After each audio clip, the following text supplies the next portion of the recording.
Hi hello నమస్తే welcome to రైతు TV నేను మీ తేజ। ఈ రోజు మనమైతే ఉన్నాం అనంతపురం జిల్లా కాట్నే కాలువ దగ్గర। ఈ రోజు మనమైతే దానిమ్మ తోట దగ్గర ఉన్నామండి। మనుషులకి ఎంతో ఆరోగ్య ప్రయోజనాలు ఉన్న దానిమ్మ పంటను అయితే మన సుధాకర్ గారు సాగు చేస్తున్నారు। ఈ దానిమ్మ పంట గురించి మరిన్ని విశేషాలు సుధాకర్ గారిని అడిగి తెలుసుకుందాం రండి। నమస్తే సార్, చెప్పండి సార్, ఎన్ని ఎకరాల్లో ఈ దానిమ్మ పంట సాగు చేస్తున్నారు సార్? 6.5 ఎకరం అమ్మా ఇది। 6.5 ఎకరం। ఇన్ని పండ్లు ఉండగా మీరు దానిమ్మ తోటని సాగు చేయాలని ఆలోచన ఎందుకు వచ్చింది సార్? అంటే ఇది కొంచెం లాభదాయకం ఉందమ్మా। ఇది మామూలు పంటలు కంటే ఇది చాలా కొంచెం ఆదాయం ఉంటుంది। వేరే పంట చూసాము, దోస పెట్టాము, అరటి పెట్టాము, చీని చూసాము, అన్ని చూసాము। కాకపోతే ఇది కొంచెం ఆదాయంగా ఉంది దానికంటే, అన్నింటినీ బెటర్ ఇది। కాకపోతే కొంచెం ఖర్చుతో కూడినది అయినా దీన్ని అన్ని రోగాలు అది తీసుకుంటే దీని ఆదాయం ఏ పంటలో ఉండదు। అంటే మీరు అరటి దోస అవి పెట్టారంటున్నారు కదా, దాన్ని ఎందుకు నష్టపోయారు సార్? అంటే అవి మార్కెటింగ్ కొంచెం అప్ అండ్ డౌన్స్ ఉంటాయండి అవి। దానికి ఇప్పుడుండే పరిస్థితుల్లో దిగుబడి రావట్లేదు। అది ఇంతకుముందు బాగా వచ్చేది, ఇప్పుడు వచ్చేసి ఎకరాకు వచ్చి 5 టన్నులు వస్తుంది దోస। ఇవైతే ఎకరాకు దాదాపు 10 టన్నులు వస్తాయి। మినిమం మనకు యావరేజ్ గా 80 రూపాయల పైన 8 lakhs వస్తుంది। అదైతే మనకు ఎకరాకు 5 టన్నులు వేసుకుని 10 రూపాయల పైన మనకు 50,000 వస్తుంది। దాని ఖర్చు ఎక్కువ, దీనికి ఖర్చు, దీంతో పోస్తే ఖర్చు ఈక్వల్ అవుతుంది। అందుకే దానిమ్మ అయితే బెటర్ అనేసి దానిమ్మ పంట పెట్టాము। ఇప్పుడు దానిమ్మ తోట పెట్టడానికి ఒక పెట్టుబడికి ఎంత ఖర్చు వస్తుంది ఒక ఎకరాకి? ఎకరాకు అంటే మనకు మొక్కలు వచ్చేసి మనం డిస్టెన్స్ బట్టి ఉంటుంది। డిస్టెన్స్ అంటే మనము సాలుకు 8 అడుగులు, ఈ సాల్ గ్యాప్ వచ్చేసి మనం 14 అడుగులు తీసుకుంటే మనకు 400 మొక్కలు పడతాయండి। 400 మొక్కలు అంటే మనకు మొక్క వచ్చేసి టిష్యూ కల్చర్ అయితే 42 రూపాయలు పడతాయి। ఈ అంట్లు అయితే మనకు 25 నుంచి 30 రూపాయలు పడతాయి అన్నమాట। ఆ లెక్కన మనకు వేసుకుంటే ఇప్పుడు 400 ఇంటూ 1000 రూపీస్ ఒక ఎకరాకు మొక్కలు పడతాయి। ప్లస్ మనకు ఈ డ్రిప్ ఇవన్నీ ఉంటే పర్లా, లేకపోతే అది అదనంగా అదొక ఖర్చు వస్తుంది। మరి అదొక ఎకరాకు వచ్చి ఒక 20,000 వస్తుంది మనకి। దీన్ని ఎంత మనం చెట్టు క్రాప్ వచ్చే వరకు మినిమం అంటే ఎకరాకు వచ్చి 1 lakh వస్తుంది। 1,00,000 ఖర్చు వస్తుంది। క్రాప్ రావడానికి ఎంత సమయం తీసుకుంటుంది? క్రాప్ అంటే మనం 2 years అయితే బెస్ట్ ఉంటుంది। మామూలుగా మన కొంతమంది రైతులు ఏం చేస్తారంటే 1.5 years క్రాప్ పెడుతున్నారు। అది కాకుండా మనం 2 years పెట్టుకుంటే చెట్టు కొంచెం స్టామినా బాగుంటుంది, కొమ్మలు బలంగా ఉంటాయి। క్రాప్ మనకు మినిమం అంటే ఒక 20 కిలోలు వస్తుంది చెట్టుకు। ఆ రకంగా వస్తే మనకు ఫస్ట్ క్రాప్ వర్కౌట్ అవుతుంది। ఇప్పుడు మీరు చెప్పినట్టు టిష్యూ కల్చర్ అయితే 45 రూపాయలు, అంటూ పద్ధతిలో మొక్కలు నాటితే 25 రూపాయలు అని చెప్పి, ఎందుకు సార్ ఆ తేడా ఎందుకు? అది టిష్యూ అంటే వాళ్ళు ల్యాబ్ లో పెట్టి అన్ని పేస్తారు। ఇవి అంట్లు అంటే మామూలు రైతులే దానికి అంటు కడతారు, కొంచెం ఖర్చు తగ్గుతుంది వాళ్ళకి। ల్యాబ్ అవి ఇవన్నీ వాళ్ళ ట్యాక్సెస్ అని వేస్తే ఎక్కువ వస్తుంది। ఇది ఏం లేదు, మామూలు రైతు తీసుకుంటాం కాబట్టి కొంచెం తక్కువ వస్తాయి మొక్కలు రేట్। ఇది అంటే దేంతో దిగుబడి బాగా వస్తుంది? అంటూ పద్ధతిలో దిగుబడి రెండు ఈక్వల్ ఉండు, కాకపోతే టిష్యూ కల్చర్ ఏంటంటే రోగాలు తక్కువ ఉంటున్నారు। నాకు తెలిసి టిష్యూ కల్చర్ రోగాలు వచ్చినాయి, ఇప్పుడు ఈ అంట్లో రోగాలు వచ్చినాయి। రోగాలు తేడా ఏం లేదు, కాకపోతే మనం చేసే పనిని బట్టి దాని మెయింటెనెన్స్ బట్టి వస్తాయి రోగాలు। మెయింటెనెన్స్ అంటే ఎలా చేయాల్సి? అంటే మెయింటెనెన్స్ దీనికి వాటర్ మరీ ఎక్కువ ఇవ్వకూడదు, మరీ తక్కువ ఇవ్వకూడదు।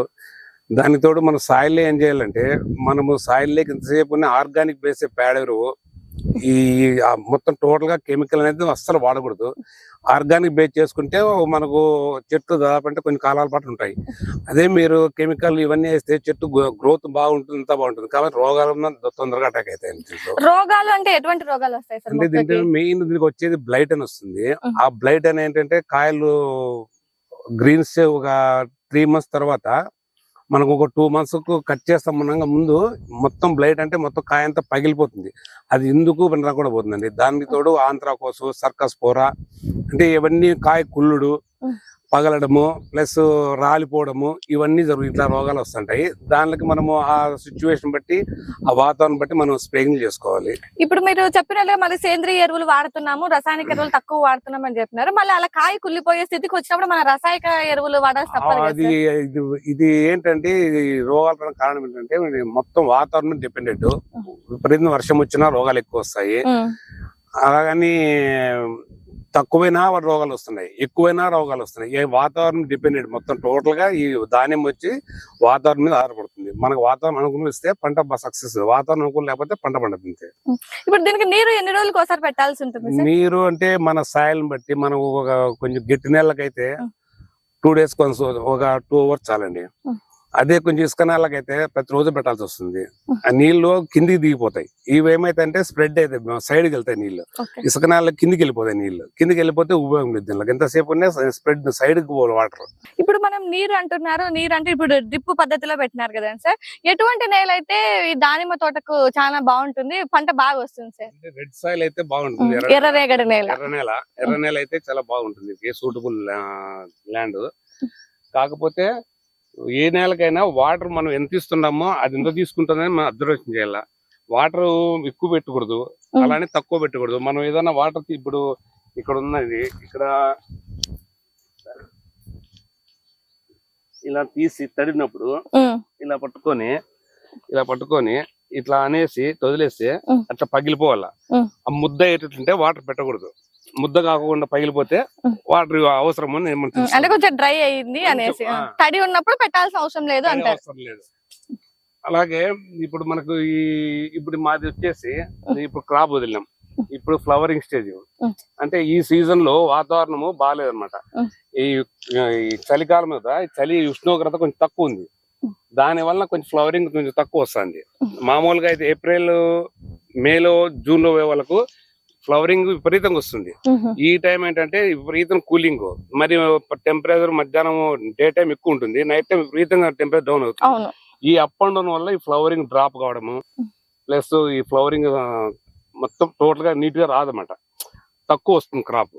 కాకపోతే ఈ సీజన్ లో ఏంటంటే మనం నవంబర్, డిసెంబర్ లో పోతే ఈ సీజన్ లో క్రాప్ తక్కువ వస్తుంది, రోగాలు తక్కువతాయి.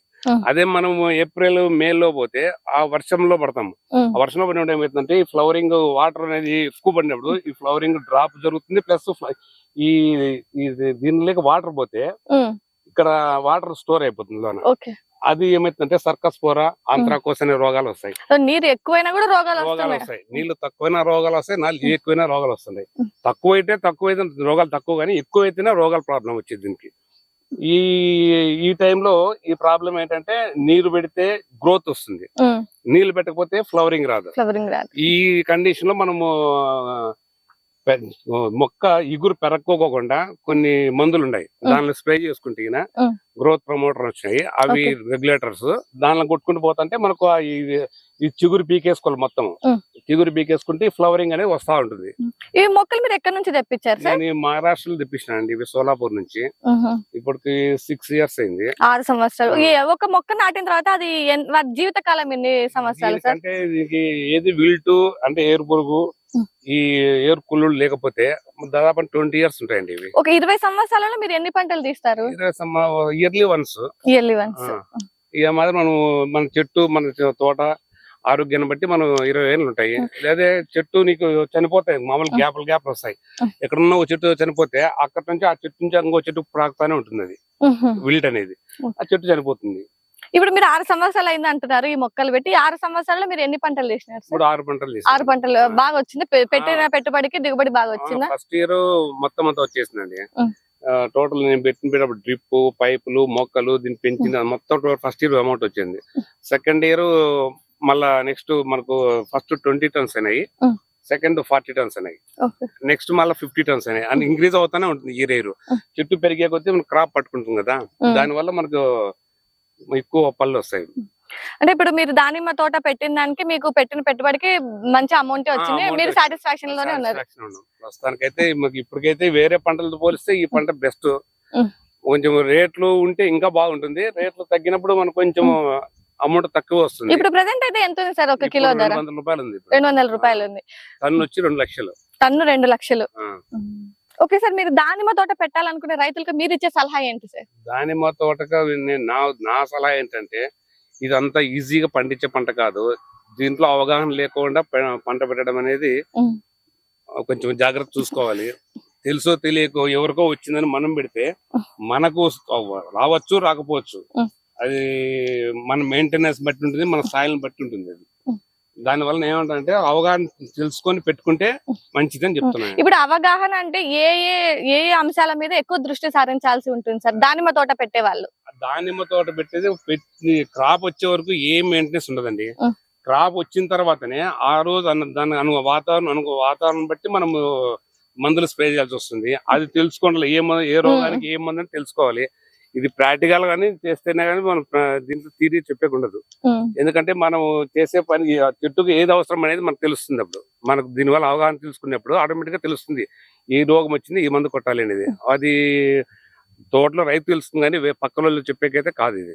ఇప్పుడు చూస్తుంటే ఇదంతా పూత బాగుంది, మొక్కకి అంత బాగుంది. ఈ సంవత్సరం ఎంత దిగుబడి రావచ్చని మీ అంచనా సార్? అంటే నాకు ఇప్పుడు సిచ్యువేషన్ అయితే నాకు లాస్ట్ ఇయర్ ఇప్పటికి అర్ధం పంటే ఉందండి దీంట్లో. లాస్ట్ ఇయర్ ఒక చెట్టుకు 300 ఉన్నాయి. ఈసారి వచ్చి 100-120కి ఎక్కువ లేవు. ఎందుకంటే ఈ చలి తీవ్రత ఎక్కువ వల్ల. కాకపోతే మాకు ఈ రోగాల బారి నుంచి బయటపడాలంటే ఈ టైంలో పంట పెట్టుకుంటే రోగాలు అనేది దాదాపు అంటే మన పెట్టుబడి అనేది తగ్గుతుంది బాగా. అప్పుడు ఎకరాకు 1 lakh అయ్యేది, ఇప్పుడు ఎకరాకు 50,000 అవుతుంది ఈ టైంలో పోతే. అది మనం అది ఏప్రిల్ మే లో పోతే మరి విపరీతంగా పెట్టుబడి వస్తుందండి. ఇప్పుడు రోగాలకి మీరు ఎటువంటి ఎరువులు వాడుతున్నారు సార్? ఎరువులు అంటే కింద వచ్చేసి మొత్తం మేము ఆర్గానిక్ బేస్ చేసినాము. పేడ ఎరువు వేసినాం బాగా. పేడ ఎరువు, కోళ్ళ ఎరువు అన్ని మిక్స్ చేసేసి దాంతో జీవామృతం పోసినాం బాగా. అన్ని దిబ్బలు బాగా మిక్స్ చేసి చెట్లకి వేసినాము. అట్లా ఎన్ని రోజులకి ఒకసారి వేయాల్సి ఉంటుంది సార్? ఒకసారి పంటకి చాలండి. ఒకసారి పంటకి ఒకసారి మనము పంట అయిపోయిన తర్వాత మొత్తం పంట తీసేసిన తర్వాత మొత్తం ఏరు ప్రూనింగ్ చేసి వెళ్ళాం. ఏరు ప్రూనింగ్ చేసిన తర్వాత అక్కడ సాల్ పడుతుంది. ఆ సాల్లో ఎరువు అన్ని వేసేసి మనం మట్టి కప్పేసేసి మళ్ళా నీళ్ళు వదులుకోవాలి. ఈ క్రాప్ అయిపోయిన వెంటనే మొత్తం అంతా ఈ చెట్లు కొమ్మలన్నీ అడ్డదిడ్డ కొమ్మలు ఉంటాయి, వాటర్ సూట్లు మొత్తం తీసి రెస్ట్ పీరియడ్ అంటారు. ఆ రెస్ట్ పీరియడ్ అంతా చెట్టు బాగా స్టామినా పెంచాల. దీనికి ఎప్పుడైతే దీంట్లో స్టోరేజ్ ఉంటుందో అప్పుడు ఫ్లవరింగ్ అనేది నీట్ గా వస్తుందండి. మనకు దాంట్లో స్టోరేజ్ లేకోకుండా మనం పంట పెడితే ఉపయోగం ఉండదు. ఆ చెట్టులో కానీ దానికి చెట్టులో కానీ నెక్స్ట్ తగ్గుతుంది. తగ్గినప్పుడు ఏమైతే రోగ శక్తి బాగా తగ్గిపోతుంది. తగ్గినప్పుడు అన్ని రోగాలు దీనికి వస్తాయి. ఓకే, అయితే చూస్తున్నారు కదండి, దానిమ్మ తోట పెట్టడం అనేది చాలా అరుదుగా చూస్తుంటాము. కానీ ఒకసారి దానిమ్మ తోట పెట్టడానికి చాలా ఖర్చే వస్తుంది. కానీ పంట వాతావరణ స్థితులు అనుకూలించి పంట బాగా వచ్చినట్టు అధిక లాభాలు ఇచ్చే పంటగా కూడా దానిమ్మని మనం చెప్పవచ్చని సుధాకర్ గారి మాటల్లో తెలుసుకున్నాము. చూసిన ఎవరైనా దానిమ్మ తోట పెట్టాలనుకునే రైతులు ప్రతి ఒక్క విషయం మీద అవగాహన దృష్టి సారించి వాళ్ళ పొలంలో పంట వేసుకుంటే ఇది మనకు సెట్ అవుతుందా లేదని ఆలోచించి దానిమ్మ పంట సాగు చేయవలసిందిగా కోరుతున్నాం. కెమెరామెన్ ప్రభుతో రైతు టీవీ రిపోర్టర్ తేజ.